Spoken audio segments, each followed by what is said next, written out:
Қазір тапқан жоғалған жүзден бірін, ғасыр өткен ат жөнін іздеу қиын. Бұйымдар тұр музейде иелері, өмір сүрген сан ғасыр бізден бұрын. Музей маршруты бейне-презентациясын ұсынғалы тұрған мен Ашсай мектеп бөбекжай балабақша кешенінің 9-шы сынып оқушысы Самиғолла Хадиджа. Мектеп музейінің басты мақсаты музейдегі тарихи құжаттар мен жәдігерлер арқылы жас ұрпақты отансүйгіштікке және де олардың өлке тарихына қызығушылығын арттыру. Біздің мектеп музейімізде 4 экспозиция құрылған. Ауыл тарихын баяндайтын бірінші экспозиция 1931 жылы көрші орналасқан екі шаруашылық Жаңақопа мен Мырзақара біріктіріліп, Ашсай кен шары құрылды. Ауыл тарихының негізгі кезеңдері отан соғысы және де тың игеру. Тарихыма көз жүгінсең тұңғиық, Ашсайдың мәртебесі тым биік. Ата-баба ерлігі мен жырлары, ұрпағына үлгі болар нұр құйып. Ауылымыздың мақтанышы, ұрпағына үлгі болған әке, диқаншылардың жетекшісі, бригадир Манат Бақытұлы Ержановқа ең жоғары социалистік еңбек ері атағы 1973 жылы берілді. Көрмеде марапаттары, фотосуреті, құжаттары және қалта сағаты сақтаулы.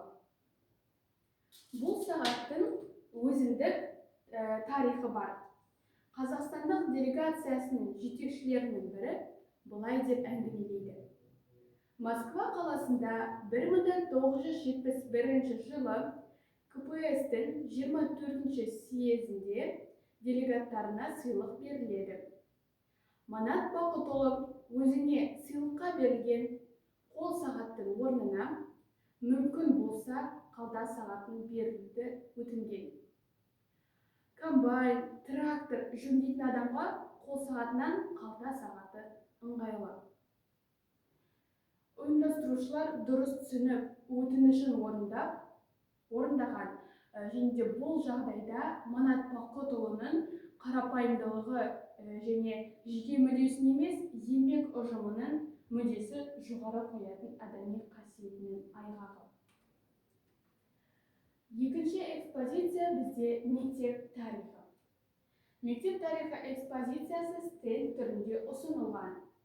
Онда әр жылдағы мектеп фотосуреті, мектеп директорлар туралы мәліметтер және де мектеп тарихын ақпараты көрсетілген. 1961 жылы біздің өлкеде жұмыс сапарымен болған республиканың бірінші басшысы Ашсай шаруашылығының егін алқаптарын аралап, ауылдың тыныс тіршілігімен танысқан. Дінмұхамед Ахметұлы Қонаев аудан басшылығына жаңа ғимарат тұрғызуын тапсырма ретінде берді. Мектептің құрылысы 1964 жылдан бастап 1967 жылы аяқталды. Және де 1967 жылдан 97 жылға дейін директор болған Бердіғали Өтегенұлы Медресов. Бұл символикалық кілт. 1967 жылы мектептің ашылуына байланысты дайындалған. Ал бұл Медресовтың 30 жылдық жұмысынан кейін өз орнын басқа директорға ұсынылған сәт. Үшінші экспозиция бізде сол жылдарға тағзым. Ұлы отан соғысының ардагерлері ерліктері үшін 2 қызыл жұлдыз орденмен марапатталған барлаушы Сырымов Серғали және де жаяу әскер Солодонюк Николай және де тағы да басқа ерліктерін жеткізетін біздің үшінші экспозиция. Төртінші экспозиция жәдігерлер сыр шертеді. Назарларыңызға көне тарихтың куәсі құнды жәдігерлер.